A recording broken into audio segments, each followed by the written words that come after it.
ಬಾಬಾ ಸಾಹೇಬರಿಗೆ ಮಾಲೆ ಹಾಕಕ್ಕೆ ಕೊಡ್ತಲ್ಲ ಸರ್ಕಾರ. ಮತ್ತೊಂದು ಮಾಡ್ತಾ ಇಲ್ಲ, ಹೋರಾಟಗಾರರು ಮಾಡ್ತಾ ಇಲ್ಲ. ಬಾಬಾ ಸಾಹೇಬರು ಬಾಬಾ ಸಾಹೇಬ್ ಮಾಲೆ ಹಾಕಕ್ಕೆ ಬಂದಿದ್ದೀವಿ, ಅದಕ್ಕೂ ಕೂಡ ಬರ್ತಾ ಇಲ್ಲ ಸರ್ಕಾರ. ಬಾಬಾ ಸಾಹೇಬ್ ಜಯಂತಿ ದಿನ ಬಾಬಾ ಸಾಹೇಬ್ರ ಫೋಟೋಕ್ಕೆ ಮಾಲೆ ಹಾಕಕ್ಕೂ ಕೂಡ ಬರ್ತಾ ಸರ್ಕಾರ. ಸರ್ಕಾರಕ್ಕೆ ಧಿಕ್ಕಾರ ಇರಲಿ. ಬಾಬಾ ಸಾಹೇಬ್ ಮಾಲೆ ಹಾಕಿ ಕೂಡ ಬರ್ತಾ ಇಲ್ಲ. ಜಯಂತಿ ಜಯಂತಿ ಮಾಡ್ತೀವಿ ಅಂತ ಹೇಳ್ಬೋದು ಕೂಡ ಬರ್ತಾ ಇಲ್ಲ. ಇವರು ಬಾಬಾ ಸಾಹೇಬರಿಗೆ ಅನ್ಯಾಯ ಮಾಡ್ತಾ ಇದ್ದಾರೆ, ಸಂವಿಧಾನಕ್ಕೆ ಅನ್ಯಾಯ ಮಾಡ್ತಾ ಇದ್ದಾರೆ. ಅವರು ನಮ್ಮ ಹೋರಾಟ ನಿರಂತರವಾಗಿರುತ್ತೆ.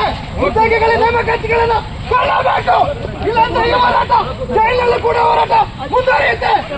ಈ ಸರ್ಕಾರ ಸಂವಿಧಾನಕ್ಕೆ ಅಪಮಾನ ಮಾಡ್ತಾ ಇದೆ.